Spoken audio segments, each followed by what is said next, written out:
October నెలలో Ramayampet police స్టేషన్లో register అయినటువంటి ఎన్డీపీఎస్ కేసుకు సంబంధించి నేరస్తుడు అమిత్ కుమార్ని అరెస్ట్ చేయడం జరిగింది. దీంట్లో నేరస్తుని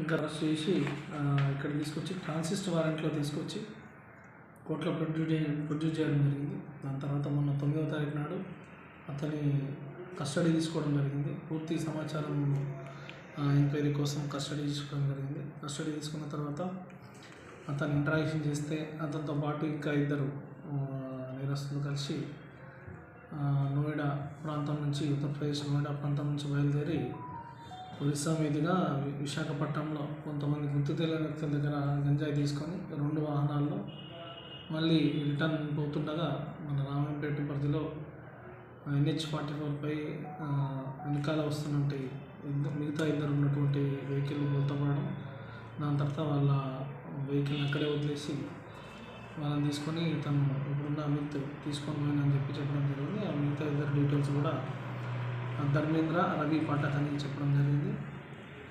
ప్రస్తుతానికి ఇతని దగ్గర అతని సెల్ ఫోను మరియు అతనికి సంబంధించిన కొన్ని కార్డ్స్ సీజ్ చేయడం జరిగింది. మిగతా ఇద్దరి గురించి కూడా ఫర్దర్గా ఎంక్వైరీ చేసి వాళ్ళని కూడా పట్టుకోవడం జరుగుతుంది. కార్ అదే అక్కడి నుంచే పాసింగ్ పెట్టుకుంది. వాళ్ళకి వేరే వాళ్ళకి గుర్తు తెలియని వ్యక్తులు వీళ్ళ దగ్గర నుంచి వెహికల్ తీసుకొని పోయి దాంట్లో గంజాయి లోడ్ చేసి ఫేక్ నెంబర్ ప్లేట్ను పెట్టి వీళ్ళకి ఇచ్చిండ్రు అని నేరస్తుడు చెప్పడం జరిగింది. అది వెరిఫై చేయాలి. క్రమంగా యువతకి, ప్రజలకి మా విజ్ఞప్తి ఏంటంటే గంజాయి విక్రయించడం చాలా తీవ్రమైన నేరం. గంజాయిని ఎవరు విక్రయించినా కూడా, ఎవరు ట్రాన్స్పోర్ట్ చేసినా కూడా చాలా తీవ్రమైన నేరం. వాళ్ళని కఠినంగా శిక్షించడం జరుగుతుంది.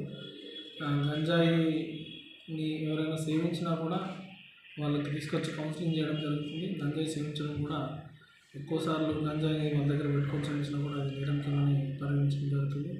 కాబట్టి ప్రజలు ఎవరైనా గంజాయి ట్రాన్స్పోర్ట్ చేసినా,